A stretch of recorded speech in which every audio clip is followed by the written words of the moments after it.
A. Smith, First Take, Big Perk, all together came on today and gave huge compliments towards Caitlin Clark, huge praise, and not only there, they were on Twitter as well, giving love to Caitlin Clark, and people seem to not like it, man. Caitlin Clark, she put on a show in her old stomping grounds in Iowa versus Brazil. Stephen A.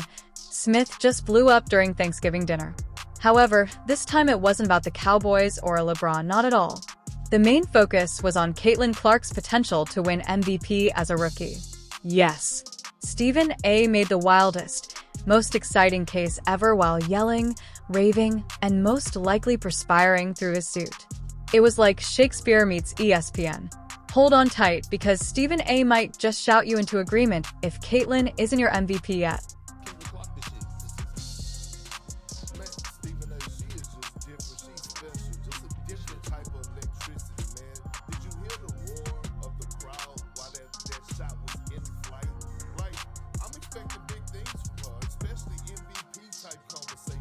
This time of year, she simply isn't the same.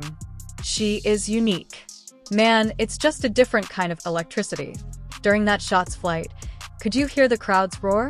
As if I'm anticipating great things from her, particularly MVP. This three-pointer that was deeper than the three she hit when she broke the all-time NCAA scorer record. Big Perk. What are your expectations for Caitlin Clark this season? Man, Stephen A., she is just different. She's special. Just a different type of electricity, man. Did you hear the roar of the crowd while that shot was in flight? Like, I'm expecting big things from her, especially MVP type conversation things. Like, I think she's ready. She know it's her second year. She know what type of physicality is going to take. Look like she's always in great shape, never afraid of the moment. Again, we're talking about Caitlin Clark here. The spotlight been on her for years. She's not going to shy away from it. I expect her to be in the MVP conversation.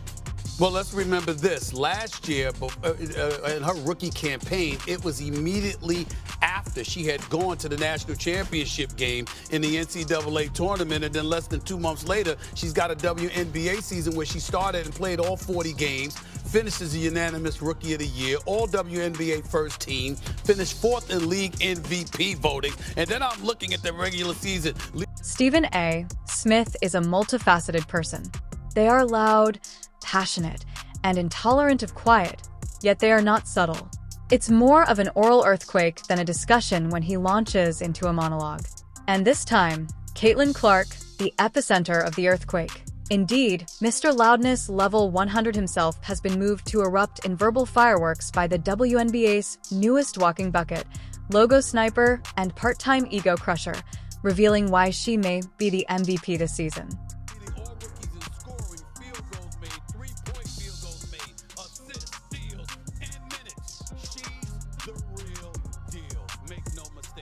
Let's face it, Stephen A. is more than just a talker. This man does, in fact, perform. He doesn't get together to talk about basketball. He throws logic around like confetti, yells rhetorical questions at the furniture, and takes the table hostage. And you knew it was only a matter of time until Smith developed a full-scale theatrical performance about Caitlin Clark after she joined the WNBA and began casually pulling up from the next-door zip code. And he delivered. Boy, Stephen A. stated what we all already knew but were afraid to say out in a magnificent, caffeinated burst of syllables, finger jabs, and dubious analogies. That girl may be Caitlin Clark.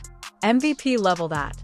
The type of talent who makes front offices regret every draft selection they have made and makes seasoned defenders reevaluate their life decisions. She mean to women's sports? I just think that she's elevating the profile of women's sports in a way that most women should deeply appreciate. She's a phenomenal player. She's a phenomenal shooter. I call her the Steph Curry of women's basketball. I've been calling her that since last year. However, he was dismantling everything like a guy under the influence of the gods of basketball. He jumped into his hot take with the elegance of a rhino performing ballet halfway between she's a superstar and it's not just the points. And you could almost hear the ESPN camera shudder. He most likely broke a microphone and startled a few producers. However, the message is absolutely obvious. She is using logo threes as if they were layups. Additionally, she is giving the impression that defenders are moving through peanut butter in slow motion. That isn't overstating things. It's only Tuesday for Caitlin Clark. This is not to imply that Stephen A. had a revelation. Let's not act as though the man hasn't been a part of the Caitlin Clark craze for longer than the majority of us have been WNBA fans. Dreamed about a 4-point arc. He has been promoting her as if she were the next Steph Curry, with a dash of Sue Bird's court vision and Diana Taurasi's fierce competitiveness, but with improved TikTok angles. Want to promote the sport. You put that girl up in there, and people were appalled at that notion. But that was Stephen the A., subject. However, this is where things started to get extremely dramatic. Smith wasn't merely speculating that Caitlin Clark would win MVP. No, note he was very obvious that she ought to be the MVP at the moment. That is, when a legitimate superstar is treating professional athletes in this way, why are we even bothering with the standard MVP discussion? It wasn't merely an idea. It was a big remark that reverberated over the radio with the authority one would anticipate from someone who has watched every sport in existence and is aware of what excellence looks like. As though to say, forget waiting. Smith's statements nearly threw the discourse into a different plane. Take a look at what's going on. Crystal obvious was the implication. Caitlin Clark wasn't only there to compete. She arrived to assume control. She arrived to change the rules of the game and make players reconsider what it means to be so dominant. All of a sudden, the MVP argument was more than just a theoretical, dubious idea for sports fans. It developed into a comprehensive televised manifesto.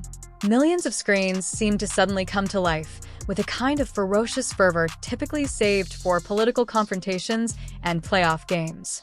Crazy is, you had Monica McNutt, Andrea, Shanae, all on the panel right before the game, and they had a graphic, an interesting graphic that popped up, showing that Caitlin Clark had the best odds to win the MVP this year. However, why limit yourself to MVP? To be honest, that may be underestimating it. Let's pause for a moment to really comprehend the ridiculousness of Caitlin Clark's first season. This is more than simply a positive beginning.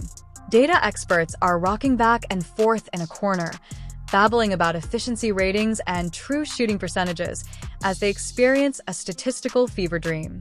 She's snatching rebounds like she's holding magnets, dishing out assists with the dexterity of a surgeon, and scoring scores like she's cultivating VC in a video game. Not to mention the fractured ankles. Because of her crossover, several defenders now have lifetime physical therapy visits. She appears to have cheat codes enabled as she plays the game, arriving from the parking lot as though it were her natural right. She is rude in her range. She maintained her coolness during the surgery. You believe that she was created in a top-secret government facility with the goal of producing the ideal basketball player. Equal parts cold-blooded killer, Diana Taurasi, and Steph Curry. We're seeing the kind of rookie campaign that rewrites expectations and changes the rules. Start with our 2025 WNBA MVP, and that has to go to the one and only Caitlin Clark. You can say I'm glazing, you can say I'm hyping her up too much, but I truly think that this second year for Caitlin Clark is going to be like nothing we have ever seen. Caitlin Clark is more than simply a budding celebrity. Her presence raises the question of whether the WNBA surreptitiously chose to introduce a generational cheat code into the league in an attempt to change things up. She is changing the ideal appearance for a rookie. After a terrible 2 for 111 shooting night, most rookies are expected to struggle a little, possibly get lost in a few defensive rotations, or possibly get benched. No, Caitlin. She arrives, drops 30, scores a buzzer beater, and then signs autographs for wailing kids while also destroying defensive plans created by mortgaged mature people. After noticing this, Stephen A. took his usual action. He blew up. However, we must not overlook the true talent that created this moment. He wasn't merely complimenting her. It was the way he complimented her with the vigor of a man attempting to prepare a Thanksgiving meal, lead a gospel choir, and win a debate all at once, roughly 3 octaves over normal volume. You thought he was going to float at one point. A girl here who's box office in Caitlin Clark. She is box office. We can lament it all we want to, but the fact of the matter is Caitlin Clark is box office. And we got to get that out the way. And I'll get into all of that a little bit more in just a second because it's very, very important that we point this out. She fills seats. She brings the cameras. She brings national publicity. It's what she... Naturally, comparisons followed since, let's be honest, Stephen A. Smith can't go 5 minutes without bringing up some famous name as if it were an uncontrollable reflex. Michael Jordan, Magic Johnson, and Larry Bird are the holy trinity of basketball, like a speedster sifting through NBA 2K My Team cards in search of the ideal lineup. Stephen A. sped through them. He wasn't lagging behind. As he listed the names of legendary basketball players from every age, you could practically hear him mentally counting the stars. Here's the problem, though. All of that wasn't necessary for Caitlin Clark.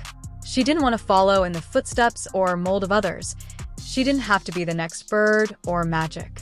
Caitlin had no intention of living up to a fantasy ideal. She won't be the next big thing. She is, in fact, the original Caitlin Clark. And that is more than sufficient. 1-3 in it at a time, she is rewriting the game for herself and blazing her own trail. Although the similarities are pleasant, they don't tell her narrative. She's making it herself. And to be honest, that's far more thrilling. Talking about her. And who's to say they ain't gonna lose again and not win a championship? We're still talking about her. Remember, when Bird and Magic, as phenomenal as they were, the champions that they were, there came a point where despite the greatness of them as individuals and the greatness of their teams collectively with the Hall of Famers they were playing with, we were still talking about Jordan. Before he won the title, Tim, am I lying? Wendy, am I lying? We were talking about him. When's this time? Because we were clamoring for it. And I'm telling you, that's what people, when it comes to women's basketball, are going to be doing with Caitlin Clark, especially. Additionally, whereas Stephen A. may have been vocally, there was truth hidden beneath all the drama as he bragged about Caitlin's greatness to his co-hosts and stuffed every sports cliche into his speech. The real deal. Not only is Clark a scorer, with a headband and fire, she is a crowd drawer, a playmaker, a floor commander, a shot creator, and a stat-padding unicorn. Now, without some insane analogies, it wouldn't be a Stephen A. rant. He compares her range to missile systems in one moment. Then he's discussing how defenders appear to have entered a Caitlin Clark horror film. He's not incorrect, let's face it. Caitlin Clark's defense play during a fast break is akin to someone defusing a bomb with 0.8 seconds remaining. She is in one place and another. She's already 3 steps ahead of you when you blink. She has already shared the highlight video by the time the defenders notice she has the ball. Indeed, a little more than merely razzle-dazzle is needed for the MVP conversation. Leadership, consistency, influence on team performance, etc. This girl is a superstar. I've been saying it for years. I keep telling everybody she's the Steph Curry of women's basketball, college or pro. She is a superstar. Triple emphasized the fact that Caitlin had checked those boxes. She helps her team win more. The goal of the opponent's game plans is to stop her. For her, networks adjust their schedules. She is an economy as well as a player. Not to be overlooked are ticket sales. Since Lisa Leslie was dunking in slow motion, the WNBA hasn't had this level of excitement. And that was seen as the peak by many. It takes 2 security officers and a little miracle to get Caitlin to leave the area while she's there. Naturally, when success is achieved, the skeptics emerge from the woodwork like cockroaches. They complain, though, because she is a beginner. They whisper as they clutch their 1998 autographed bobbleheads, she hasn't earned it yet. Stephen A. responded with the verbal equivalent of a napalm strike. Impact, not age, is what makes an MVP. Additionally, Caitlin Clark is leaving a crater behind. And to speak to her, to be around her, she's got charisma, she's got style, she's got bravado, she's got class, she's smart as hell. Communicates her thoughts very, very well. She is so incredibly marketable that what she is doing on the collegiate level, her coming into the WNBA, you could just feel, I don't want to use the word resentment at all, because it's not fair to women basketball players out there who may have critiqued her. But what I'm saying is that when you're talking about her greatness, it is perfectly okay for those who have been great to say, okay, let's see what you've got. This season, MVP might just as easily stand for most valuable problem, because she represents every opposing coach in that way. They age too quickly, lose sleep, and immediately come up with defensive tactics that nevertheless result in her consuming a 30-foot high while grinning like someone who knows they rule the arena. Instead of simply going off, Stephen A. detonated. The man was yelling outside as if Caitlyn had personally sunk his taxes. However, there was admiration concealed beneath each outburst of dramatic over-enunciation. Something unique is being done by Caitlyn Clark. Additionally, it was uncontrollable even by a skilled shout measure like Smith. Let's also discuss the vibes. You know, the Caitlyn Clark effect, the aura. All of the away games are suddenly sold out. Due to their coverage of every Clark warm-up routine as if it were the Super Bowl halftime show, ESPN's cameramen are well known to the audience. To avoid being featured in a meme, they are changing their responsibilities in the middle of the day.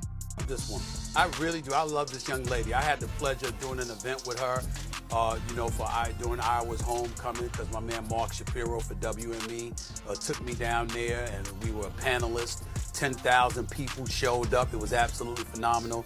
This girl is the best in the... Stephen A. Smith is experiencing what can only be described as a full-fledged religious experience back on ESPN. His voice is rising to a pitch that is only comparable to an angel choir. The man is speaking with a passion that could move mountains, or at the very least, put your TV in a momentary panic mode as his pitch reaches levels that are not permitted by law for daytime television. This would be the case if the Angels were high on caffeine and had just witnessed the most amazing play of their celestial lives. You can almost hear Molly Quarham shifting uneasily in her seat and fiddling with her earpiece, as though she's attempting to block out the sound of Stephen A.'s passion. The intensity causes a coffee mug to spontaneously catch fire somewhere in the studio. The problem is that his message is quite clear. Your MVP ballot should have Caitlyn Clark's name in all caps if you watch basketball, understand the game, and firmly believe in the infrequent, spectacular moments that make the sport legendary. This is a sermon, not merely an endorsement. And this sermon is burning, brother. Clark is coming. Some people think she's already arrived. I don't. I think she's going to be even better. And I think that what she has done for women's basketball, especially in this country, has been phenomenal. There is no woman, no matter how great you were as a... This isn't an anomaly. It's not hype. This player is influencing the league's climate. WNBA Twitter is ablaze. Stats are being debated by fans as if they were vying for custody. And highlight tapes of Caitlyn disrespectfully treating defenders are taking the place of therapy for a few of teams. Despite everything, Caitlyn Clark continues to score goals as if it were a natural part of her job. Smiling as if she hadn't just dashed her chances of making the playoffs and yet managing to contribute 10 assists because, well, why not? Instead of requesting flowers, she sends 35 and waits for the bouquets to come in the mail. It so happened that Stephen A. gave his in the form of an impassioned TED lecture that, in some ways, had more shouting than most auto accidents. And notice how crowded the MVP race is. Legends are continuously being formed. There are still people like Breanna Stewart and Wilson. However, Caitlyn's actions are seismic. It combines the roles of pyrotechnician, MVP, All-Star, Slam Poet, and Rookie of the Year. Because when she came into the WNBA, for 22 plus years, they had been flying commercial. They were begging for chartered flights. She arrives there, and 2 weeks later, they got chartered flights. She automatically and instantaneously improved the conditions. Attendance is still lagging. WNBA is still losing money compared to what you would hope it would earn, but clearly things are on an upward trending trajectory. It's improving, and she has everything to do with it. Attendance for Indiana Fever games? Are you kidding me? WNBA draft, games on ABC, ESPN, television ratings. She's directly responsible. Stefan wasn't incorrect.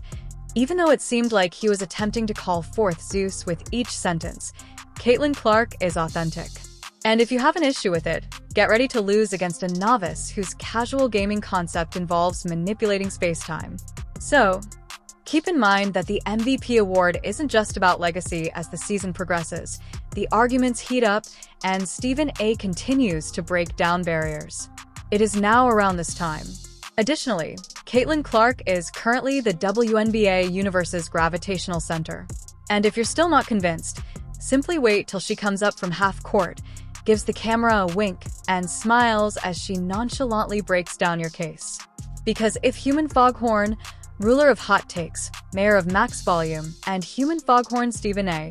Smith can control his theatrical flair long enough to acknowledge that Caitlin Clark might be the M, then yes, she most likely already is.